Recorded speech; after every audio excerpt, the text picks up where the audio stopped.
Welcome to Layer of the Alchemist, where we discuss all things heavy metal and hard rock. For today's episode, I have with me some very special guests as we are going to be discussing each of our 10 favorite Iron Maiden deep cuts. Now, for those not familiar with the term deep cuts, I'm going to read to you the definition from the Urban Dictionary. Deep cuts are songs by an artist that only true fans will know and enjoy. True gems that are often buried deep in an album, rarely, if ever, played live or on the radio. All right, so now that we've got that out of the way, let me introduce my guests here. And with me from Allentown, Pennsylvania, Jeff Teets.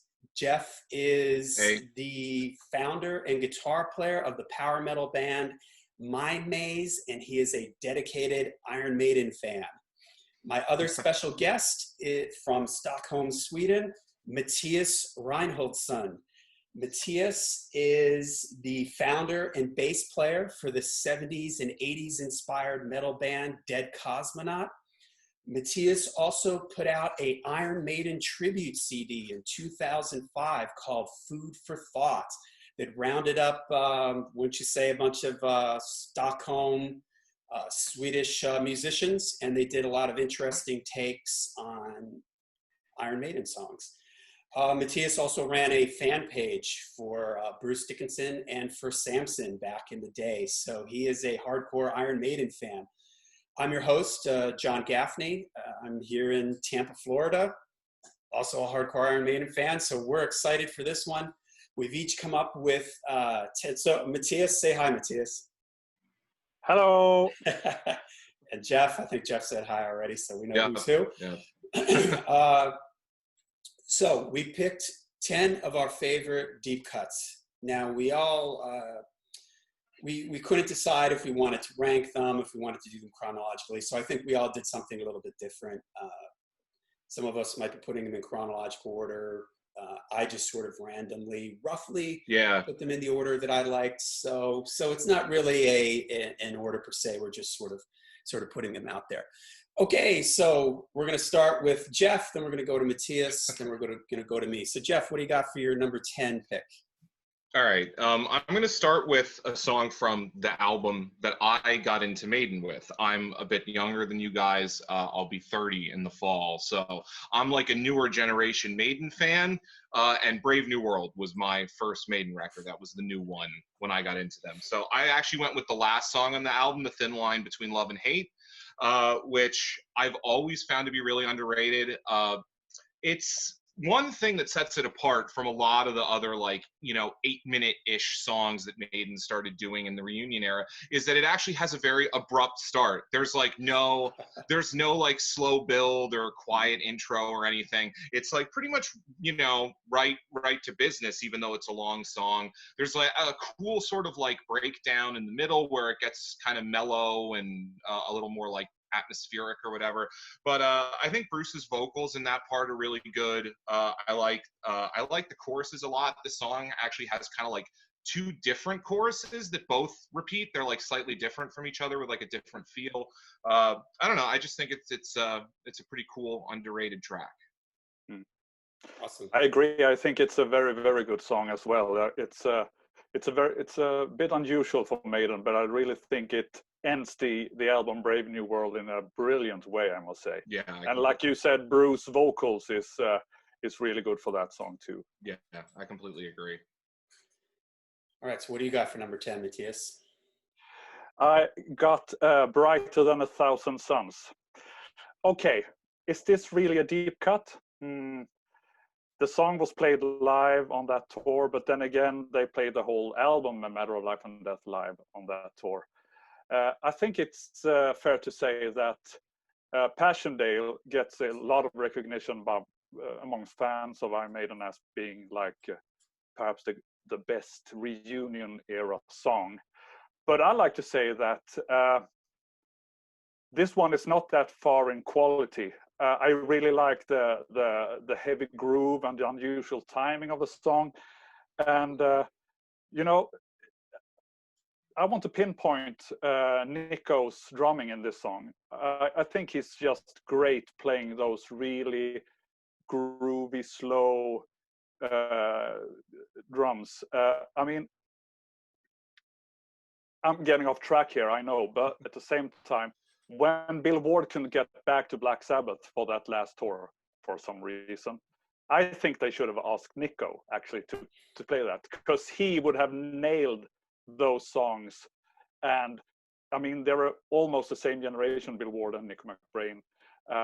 Both have that sort of swing drive to their style. So he would have been a brilliant substitute drummer for Black Sabbath. Yeah, it's really funny. This was actually a song that just missed my list. It was like 11th or 12th in line. And yeah, anytime Maiden does like kind of like Maiden's version of prog, you know, I'm a big progressive rock and progressive metal guy too. So like the odd meters and, you know, the different parts of the song. I completely agree. I think Nico's drumming on that album in general, and the drum sound and his drumming on that album is kind of a highlight of that album for me. So yeah. All right, my number 10. Like I said, we're all sort of jumping around a little bit in our lists. Mine is from the Powerslave album, Lost for Words, Big Ora. Okay. All right. Yeah. Now it's Maiden. Up until that point, they had a couple instrumentals. You know, they had Transylvania, Genghis Khan, Ides of March, and it's kind of something that I wish that they had continued doing. Is this the last Iron Maiden instrumental? Yeah. I mean, I think I'm not positive there isn't like a B-side maybe. Well, on the studio albums. On the studio albums. As far as studio album tracks, yeah. Yeah, and I like it because it's longer than the other instrumentals they had done up to that point. And there's all these kind of changes, just the key changes. You know, I like there's this part that comes in with the this open string guitar, den den den den. Yeah. And it's also kind of shocking that it's third song on that album, which this really feels like a deep cut that you would have expected to be, you know, definitely a second side song. And call it a ballsy move, I guess, for them to put the third song, which usually the third song on an album is reserved for the big single. So I guess called a ballsy move on their part to put a long instrumental. It's the third song on the record, but it works for me. And a little funny aside, when I was young, you know, discovering Iron Maiden, I bought this album when it came out, so I would have only been like 13 or whatever. It is before the internet and all that stuff. So I didn't know what a West London accent was, what a Cockney accent was. So when I read the title, I didn't get the whole dropping the H thing. So I thought Lost for Words, Big Aura. I was thinking like an eye, an aura or something. And I thought, oh, this has something to do with the Egyptian theme of the record. And it wasn't until later when I started reading I bought this early biography of the band, and they would drop the H's every time these guys talk. I was like, what is this? And in the back of the book, there was a Cockney slang thing. I thought, oh, it's okay, big hurrah. All right, so. All right, so what do you got for number 9? And it's also a very good song to exercise your bass playing skills at. Yeah, it's got a lot of changes, and it's just, I wish they did more of that. I wish they had continued that sort of instrumental tradition later on the records, but for whatever reason, they dropped it after this. All right, Jeff, what do you got for number 9? All right. Yeah, my next pick is another like classic era 80s song. It's also like my first pick, the last song on the album, Only the Good Die Young from Seventh Son, which I think is probably one of the best songs in the Maiden catalog that was never played live. And as I mentioned, like I'm a big like prog music fan, and like you know, I love concept albums, and Seventh Son always kind of left like a little bit to be desired as a concept album for me. But I love that Only the Good Die Young has the reprise of the Seven Deadly Sins bit from the beginning of Moonchild. It's like a nice bookend at the end of the album. I've always also thought the lyrics of Only the Good Die Young were pretty cool, like the verse lyrics and stuff. They have a very Bruce flavor as opposed to like Steve's sort of lyrics. But yeah, I've just always loved that song. It's honestly probably like my second favorite song on Seventh Son. I'm surprised they never played that live. I thought they played that whole album at some No, point. No? no, that and the Prophecy were never played. Interesting. And the Prophecy is also a very, very cool song with loads of great guitar stuff on. So, Yeah. but yeah, Only Good Die Young is a great song. All right. What do you got, Mattias, at number 9? Okay. In my definition, pretty much anything from the Blaze era must be a deep cut, right? Because I don't know, for some reason, most regular metal fans don't seem to appreciate the Blaze albums that much. But I think Lord of the Flies is a really good song. One of my problems with the album is that the guitars are kind of flat. It's not that there's no spark on the X Factor. But on the other hand, when they did play this song live, and it's been played by the Bruce era on it's on the Death on the Road live album. Yeah, Dance of Death tour. Yeah. But then again, I think it's a great rock tune, and like I said, when they play it live, it really just leveled up quite a bit. I think Yannick as a songwriter is a bit overlooked perhaps in Iron Maiden. I mean, he just came in and started writing really good material for Iron Maiden, and he should get a bit more credit for that, I think. Yeah, I agree. Another thing I really like about this song is the guitar solo. I really like Yannick's slow, where he just hangs on each note.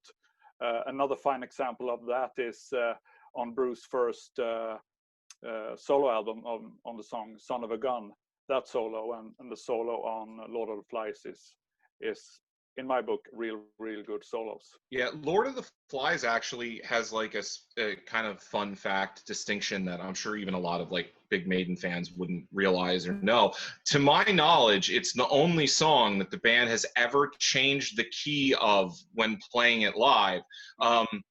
On the Dance of Death tour, they actually performed, they didn't tune differently. I think they just, played everything one whole step lower, which it kind of gave Bruce room to sing some of the melodies like an octave above where Blaze was on the album, which I think is one of the reasons why people like that live version of Lord of the Flies so much. It feels a lot more like alive than the album version does. Yeah, but in all fairness, I must say that even the live version that the band did when Blaze was in the band on the X Factor was better, in my opinion, than the recorded one on the album. So, but yeah, exactly, they changed the key for Bruce to sing it. So, and I think anytime Bruce sang the Blaze era stuff, it just brought those songs,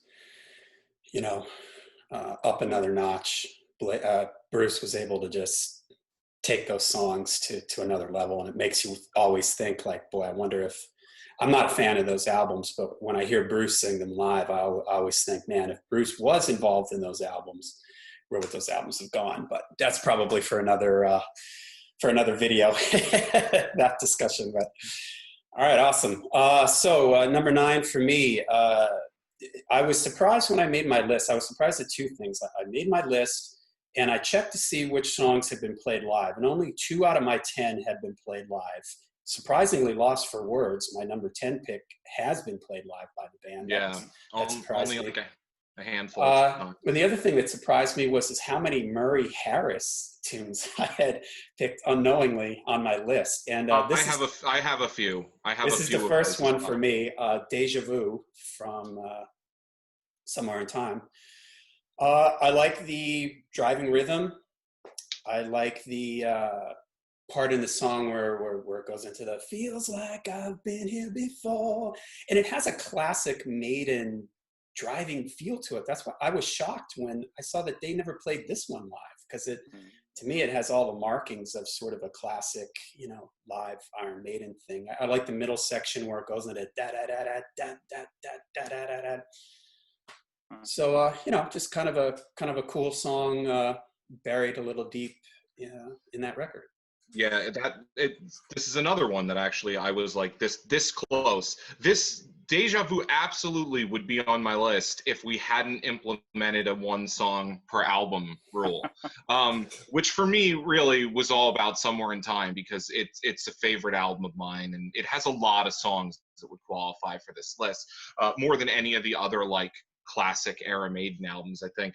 But yeah, Deja Vu is honestly like one of my favorite Maiden songs, probably like in my top 20. And my band actually covered Deja Vu as a sort of crowdfunding exclusive bonus track for people a couple of years ago, which we had a lot of fun doing. It's in like a really weird key. It's in F minor. Like the intro is in A, but once it kicks in, it's in F. So, which is just it's a weird key, like almost like no metal band chooses to like write in F unless they're playing it in like F sharp, tuned down a half step or something. Right. But a lot of like the Dave Murray written songs tend to have like these patterns of being in kind of like slightly irregular keys for Maiden songs. It's weird. But Deja Vu is another thing that I find interesting about that song is it really has no proper guitar solo.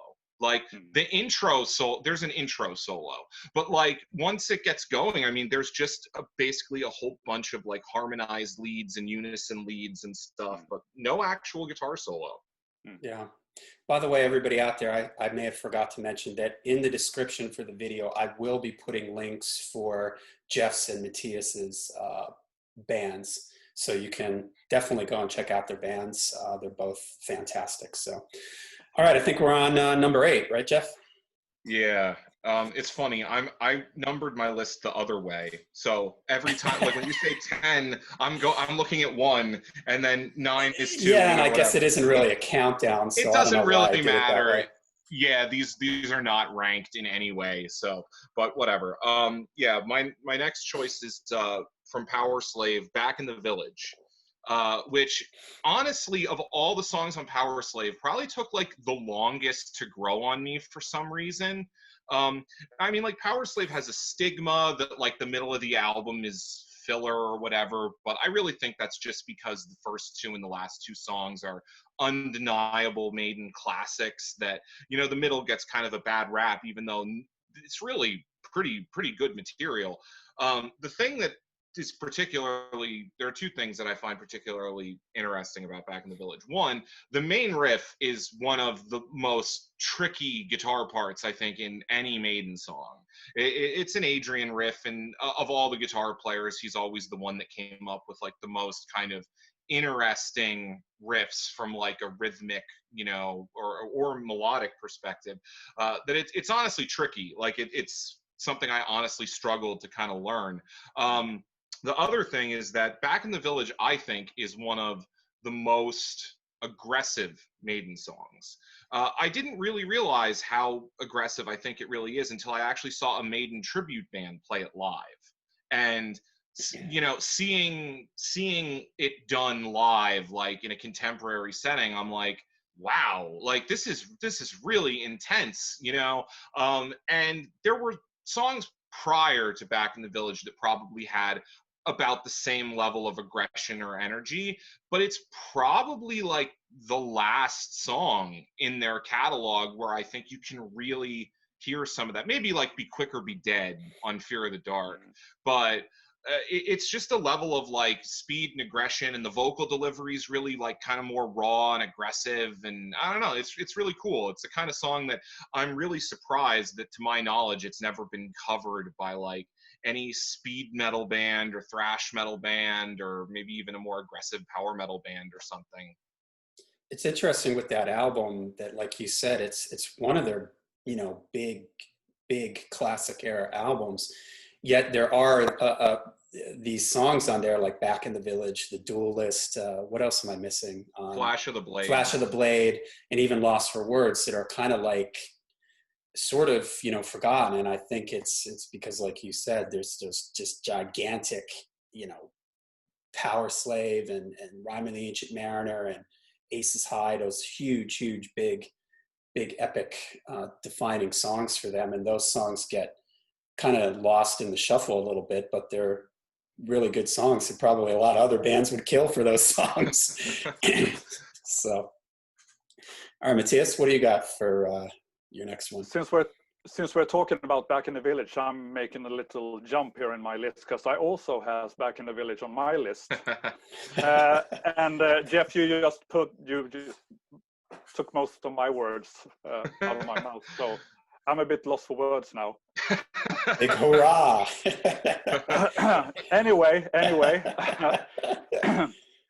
I must say I have a lot of Adrian songs on my list. I think Adrian is such a versatile player and a versatile songwriter for Maiden. He got the soft, he got the really hot. Like you say, this is a really aggressive song. It's really aggressive, and the tone of the guitar is just, it's really, really aggressive, and I enjoy it a lot. My thought is, let me say something here. If Back in the Village was on any of the reunion era albums, people would go bananas. They would say, oh my God, what a great song. They're back doing aggressive, real, we have missed this. But on, like you said, on Powerslave, it just gets overshadowed. They didn't even play it live, which is a bit surprising.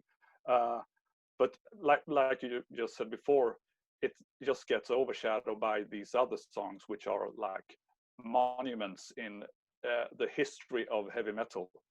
But yeah, it's a great song. For sure. Okay, number 8 for me, from probably my least favorite album from the return of Bruce, the reunion era, The Final Frontier, but I do really like this song, Starblind.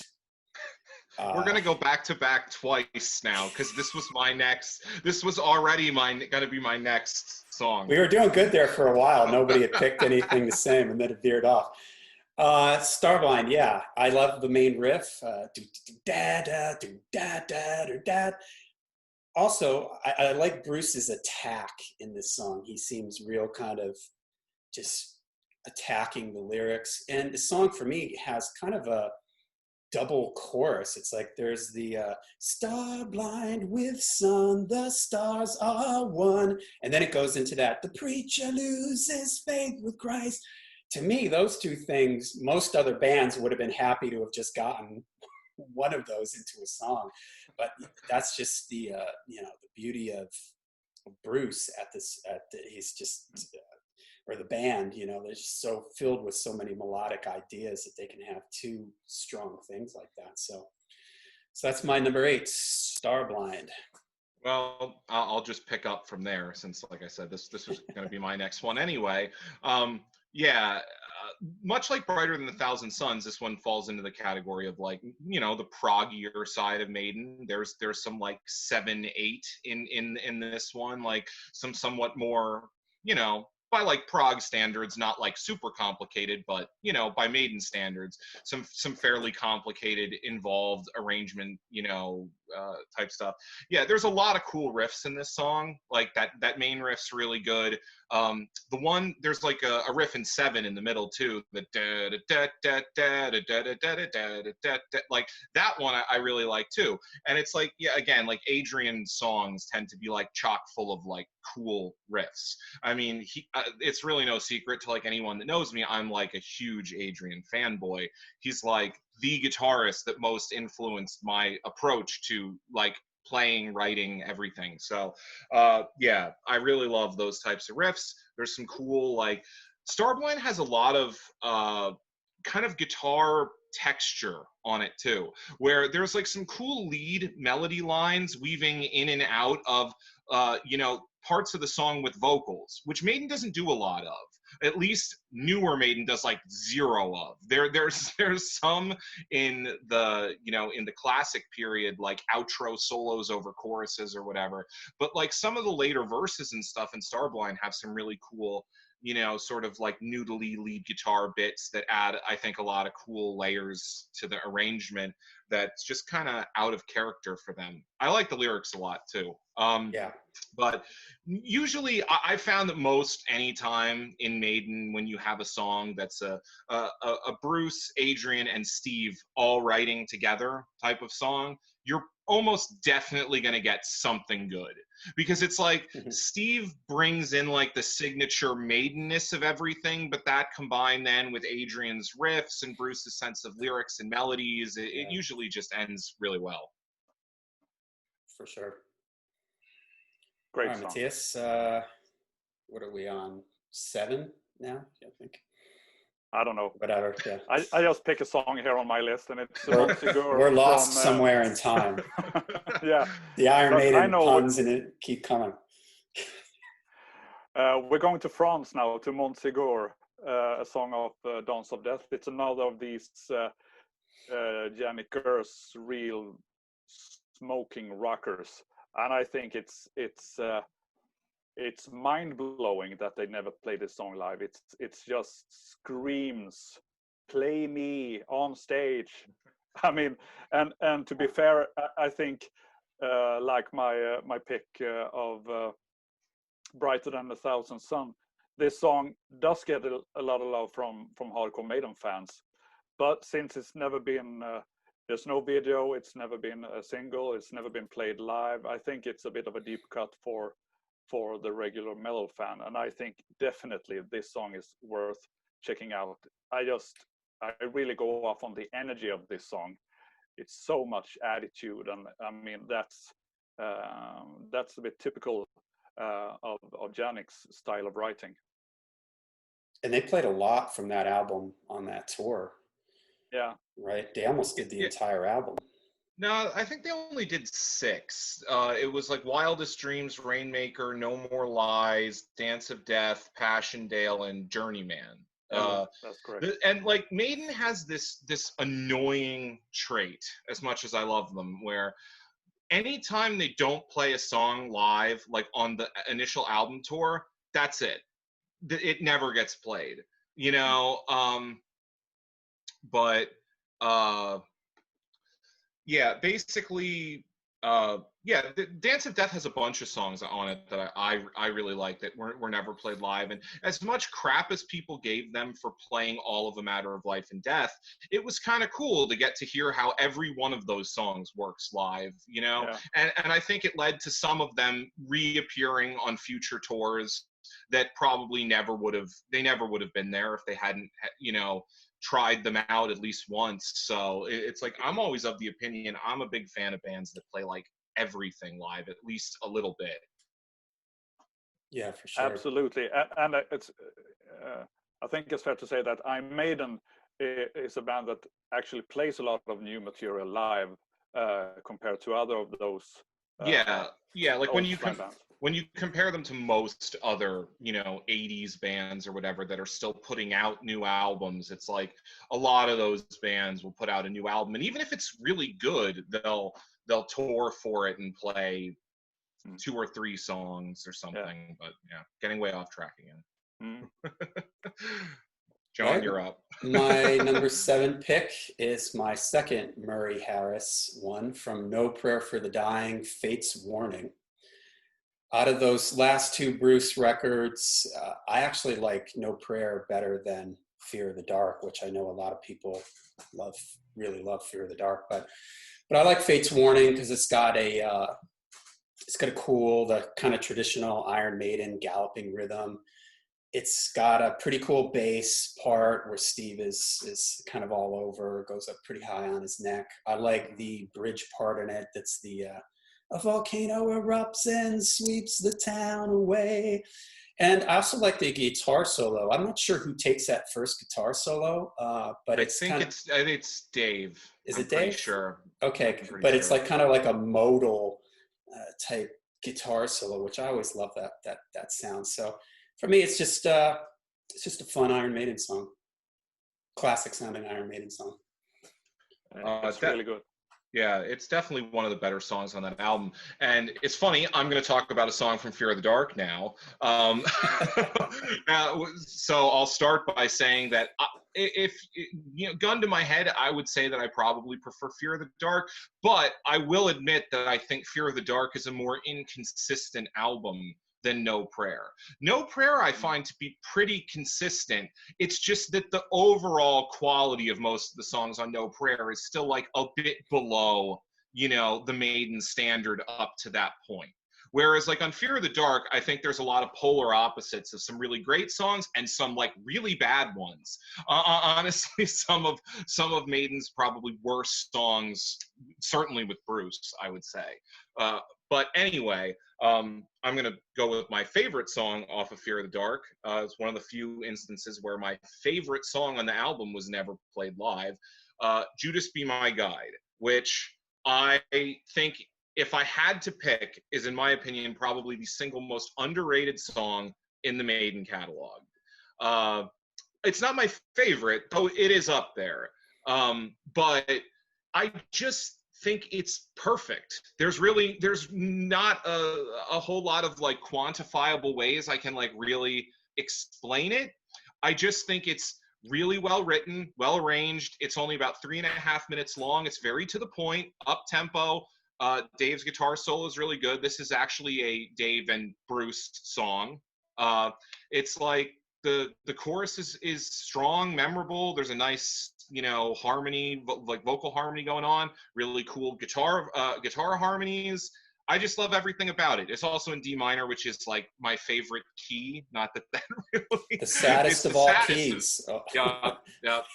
But I think part of the reason too is that it does stick out a bit, because not only is it on an album that's overall not that great, it's specifically buried between probably two of the worst songs on the album, The Apparition and Weekend Warrior.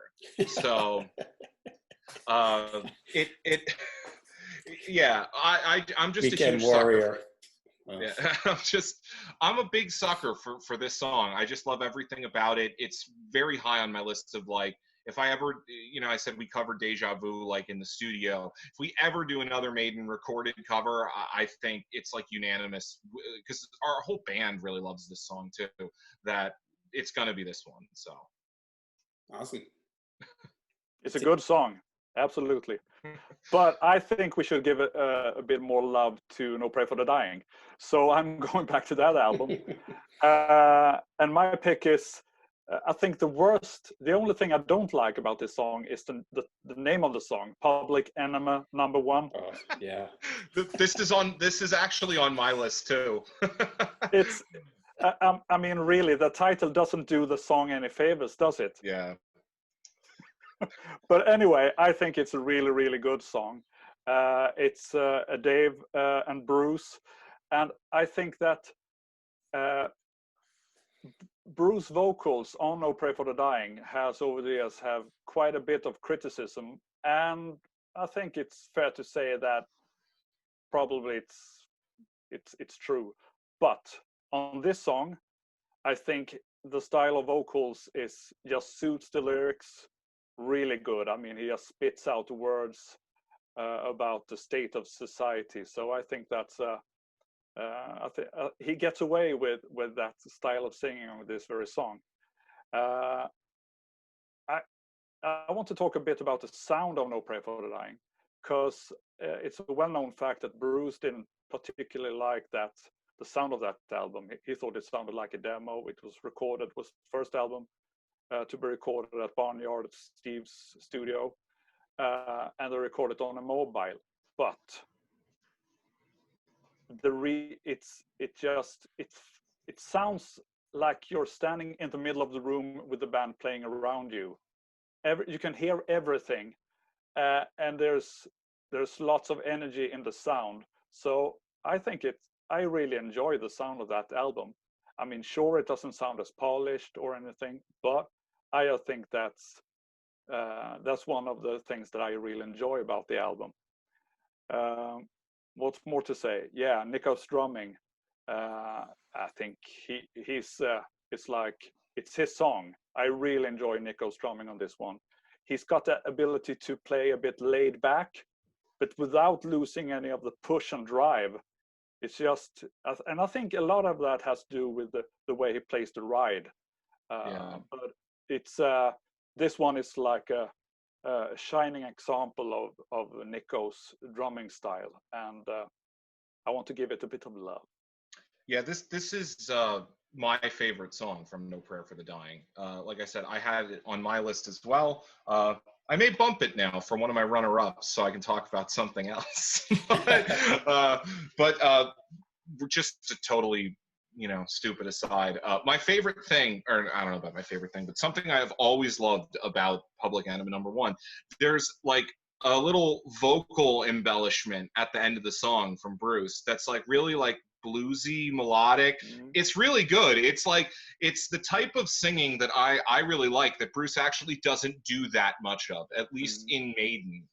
There's a bit more of it on like his solo records, but That's true. That's true. Nice. All right, my number 6. I'm staying around that same era, from Fear the Dark, Childhood's End. Like I mentioned earlier, Fear the Dark isn't. I like that less than No Prayer for the Dying. Probably my least favorite of the original Bruce run albums. But I think this one is interesting. It's got some interesting stuff going on. Like during the, I guess it's the chorus of the song, there's like a weird drum pattern where he's doing the no hope, no life. And the drums are just, I don't know if that's a tom or something. It's like, which I just find interesting. There's some cool melodies and harmonies from the guitar leads, and I like the way the song ends, where it just goes "Childhood's End." So, for me, on an album that I don't come back to too often, it's a song that I like.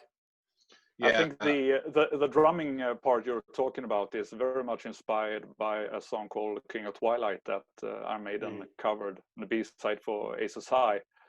Which has that same sort of well,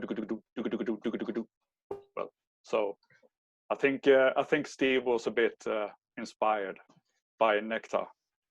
Yeah. If I had to pick a second pick from Fear of the Dark, it would have been Childhood's End. I think it's really, I think it's underrated also.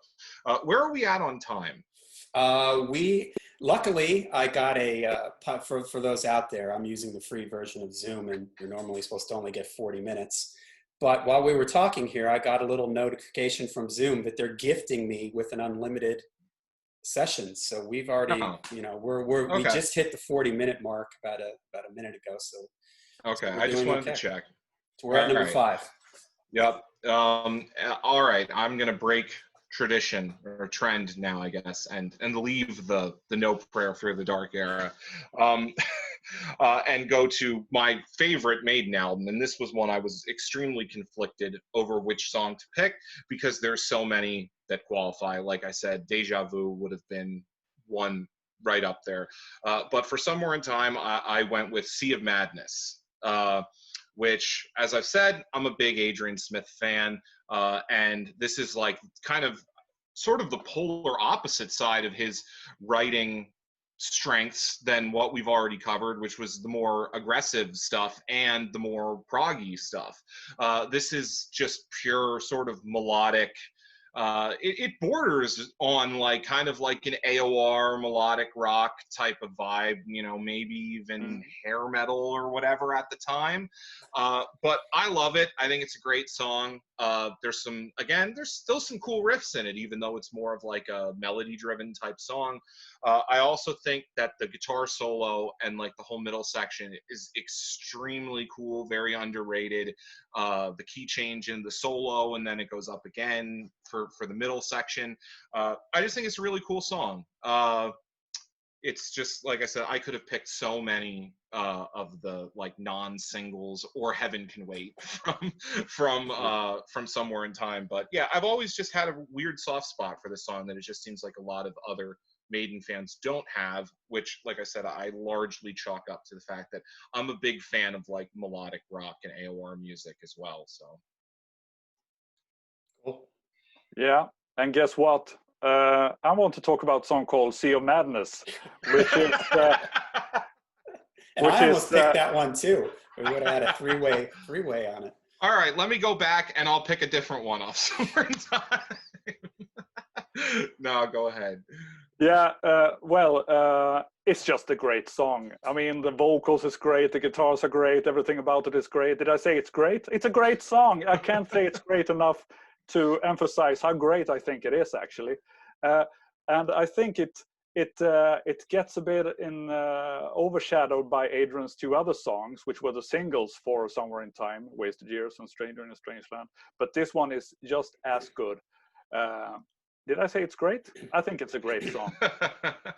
Yeah, and it was only played live for, I think, like the first leg of the Somewhere in Time tour. It didn't even, I think, get played at all on the American leg or anything. It was like only in Europe. I think that might be the case, yeah. I know it was played in Europe, but I think it was dropped for the American leg of the tour, yeah. Too bad. All right. Well, Jeff seems to be in his happy space here at the moment, so I'm about to take him out of that space. All right, we're going to the Diano era? No. I talked to Jeff last night on the phone, and I swear, Jeff, I did not put this song in here after our conversation last night. It was already in my list. Number 5, Invaders. I spoke to Jeff on the phone last night, and he mentioned that the chorus in this song is just like, nails on a chalkboard to him. But hey, maybe it's because I think this was my first Iron Maiden album that I properly bought. So I had heard some Maiden on on the radio and on MTV, but this I think was the first one that I bought. So it just comes ripping out of the speakers. I love the and then the way it drops into the verses thing, and Viking attacking battle lyrics from Bruce. The first introduction to Bruce. And he just comes storming out of the gates. And I like the chorus. It's just totally weird. It just changes key kind of for a second, and it's just sort of weird riff and. There are a lot of weird key changes and like sort of weird, like almost like modal interchanges, if you want to call them that, like in that song that that are just clearly a byproduct of no music theory knowledge. There's a few of those throughout the Maiden catalog, usually on songs that Steve writes. Not that any of the Maiden guys really have ever really acted like they're, big music theory guys, but like, yeah, Steve loves to just put some of these like totally abrupt, random shifts of unrelated keys and stuff together. For what it's worth, I love the verses of Invaders. I love the energy and the vocal delivery. It's very much the same kind of vibe as why I love Back in the Village. I just find the chorus so silly. But yeah, it's an age thing, and it's like I understand why for people who probably got into Maiden with Number of the Beast or whatever, like it's you never forget like the first song or like a song that really sold you on a band or whatever. But yeah, I think Invaders is the only song in the Maiden catalog that was an album opener that was never played live. Interesting trivia. Yeah, that's true. I really enjoy the solo. I think Adrian's solo in Invaders is really good too. Really, really good. I like the song too, but I know that it seems like even hardcore Maiden fans seems to not be particularly fond of it. But I think it's the chorus is the thing that, because it's so sort of probably strange.